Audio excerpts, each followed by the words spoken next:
Pada waktu itu, ada satu negara yang dipimpin oleh raja yang sangat kejam. Dia adalah Raja Jalut. Dia dan pasukannya suka sekali menyiksa kaum Bani Israel. Sesungguhnya, Allah telah mengangkat Talut menjadi rajamu.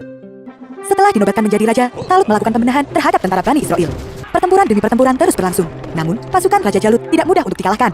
Kaum Bani Israel pun terus-menerus merekrut prajurit baru.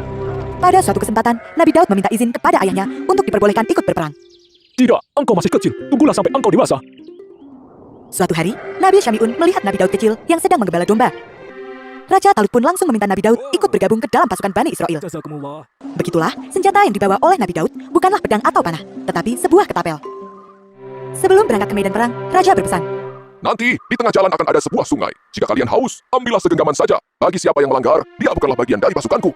Ketika waktunya telah tiba, Raja Talut memimpin pasukannya kembali. Mereka yang minum air sungai berlebihan, tiba-tiba saja merasa takut dan lemas. Siapa yang menyangka jika anak bertubuh kecil itu berhasil mengalahkan seorang raja yang dikenal sangat kejam. Atas jasanya ini, Nabi Daud pun diangkat menjadi panglima perang. Raja Talut sangat senang dengan sifat Nabi Daud. Dia pun menikahkan Nabi Daud dengan putrinya. Ketika Raja Talut wafat, kepemimpinan diteruskan oleh putranya. Namun sayang sekali, dia bukan sosok pemimpin yang baik. Dalam perebutan kekuasaan itu, Nabi Daudlah yang menang. Nabi Daud adalah seorang raja yang hebat, dan dia mampu memimpin kerajaan dengan jujur dan adil.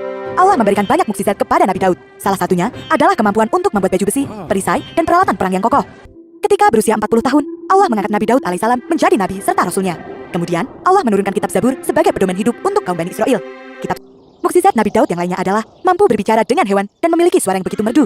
Begitu juga dengan gunung-gunung. Semuanya tunduk dan ikut bertasbih bersama Nabi Daud. Suatu ketika, wabah penyakit melanda. Banyak rakyat yang terjangkit dan akhirnya meninggal dunia. Nabi Daud kemudian berdoa kepada Allah dan wabah itu pun berhenti. Menurut riwayat, semua itu berkat suara Nabi Daud yang penuh dengan mukjizat. Orang sakit akan sembuh, air dan angin yang ada di sekitarnya pun menjadi tenang dan damai ketika mendengar suara Nabi Daud. Sebagai bentuk rasa syukur kepada Allah Subhanahu wa Ta'ala, Nabi Daud mengajak putranya Sulaiman untuk membangun sebuah masjid yang kemudian diberi nama Baitul Maqdis.